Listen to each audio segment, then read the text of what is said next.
pero eso no quiere decir que nuestro paciente no tenga compresión medular. Para los casos en donde, o sea, la signología está ahí, ¿no? O sea, algo tiene nuestro paciente en columna. Pero si nosotros queremos realmente evaluar dónde es que está la lesión y en un estudio radiográfico no encontramos cambios, lo que podemos hacer es valernos desde una tomografía, una resonancia. Son excelentes herramientas para el diagnóstico. Hay veces que no, por los costos, generalmente es lo que limita al propietario a lo mejor acceder a hacer el estudio, pero también hay otras opciones que ya se usan mucho menos, que es la mielografía.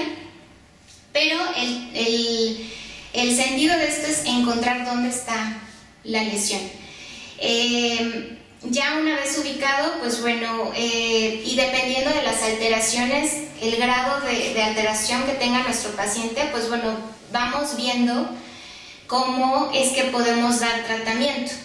Definitivamente cualquiera de los grados que tenga de lesión medular, la rehabilitación, el área de rehabilitación tiene que formar parte desde los casos más sencillos hasta los más complicados, que son quirúrgicos, forma parte del tratamiento, ¿ok? Siempre se ha visto que mientras nosotros controlemos dolor e inflamación prequirúrgico, en el transcurso de la cirugía, posquirúrgico, tiempo después, nuestros pacientes regresan mucho más rápido a la funcionalidad, ¿ok? Entonces es por eso que es tan importante el área de rehabilitación en esta patología. Obviamente está el tratamiento médico, está el tratamiento quirúrgico.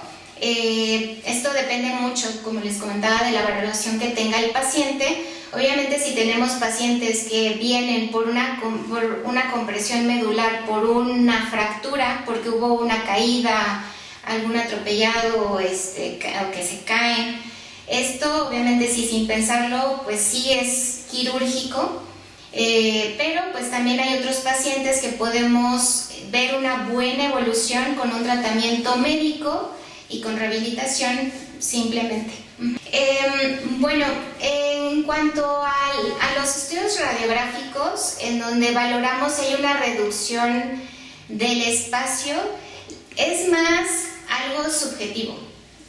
No hay una medición en donde el espacio entre vértebra y vértebra debe de ser de tantos milímetros, no, es evaluando, por ejemplo, si yo sospecho que mi lesión está en lumbares, tengo otros espacios intervertebrales normales lumbares con los que puedo comparar entre todos y decir, a comparación de los dos anteriores se ve reducido, o veo una mineralización en este sitio.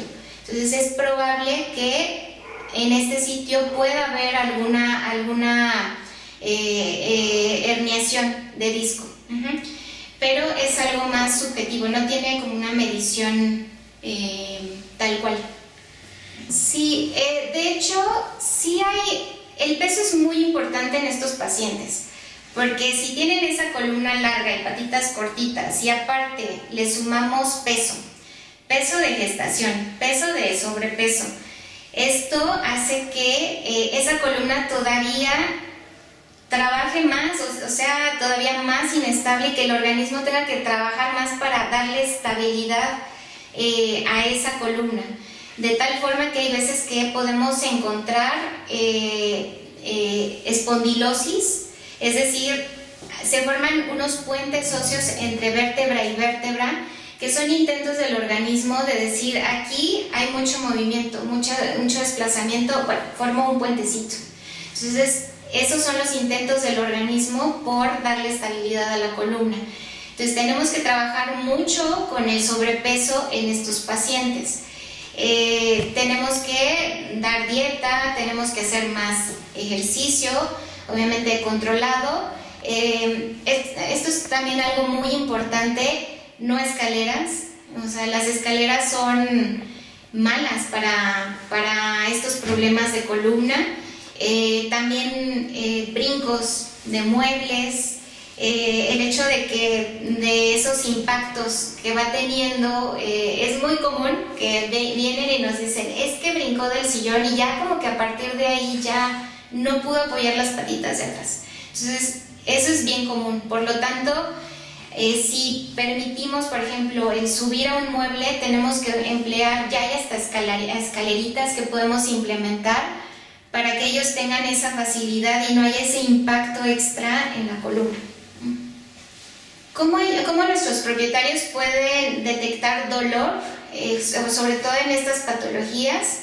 Generalmente, sí hay algunos que los asocian a ciertos eventos, por ejemplo, alguna caída, se bajó de la cama, se bajó del sillón, se bajó de las escaleras, se pisó mal y hubo unos escalones que se cayó. Lo asocian a un evento traumático.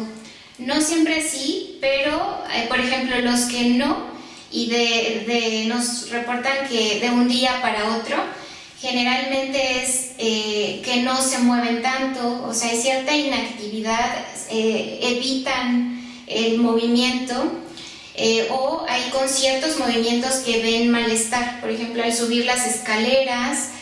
Esa es una.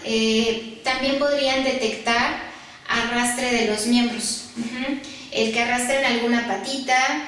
Empiezan a ver, por ejemplo, lesiones en piel, en algunas patitas. Hay desgaste irregular de las uñas. Podrían ser algunos de los signos que nos pueden reportar propietarios por los que lo traen. Así es que no se quiere mover, es que arrastra las patitas, es que le cuesta trabajo incorporarse, ya no viene y me saluda como antes, ya no brinca como antes. Son generalmente, como nos lo expresan los propietarios, que detectan que hay algo mal en sus compañeros. Sí hay, nunca estamos, exentos de encontrar enfermedad de disco en pacientes de razas grandes, sobre todo también porque se puede también dar como secundario algún traumatismo. Entonces, ningún paciente está exento de presentar este tipo de patología, pero generalmente sí la encontramos en pacientes condrodistróficos, es lo más común. Pero no está exento de que razas grandes no lo presenten. Generalmente las razas grandes sufren más de enfermedad articular en cadera, más en articulaciones los problemas, pero no están exentos.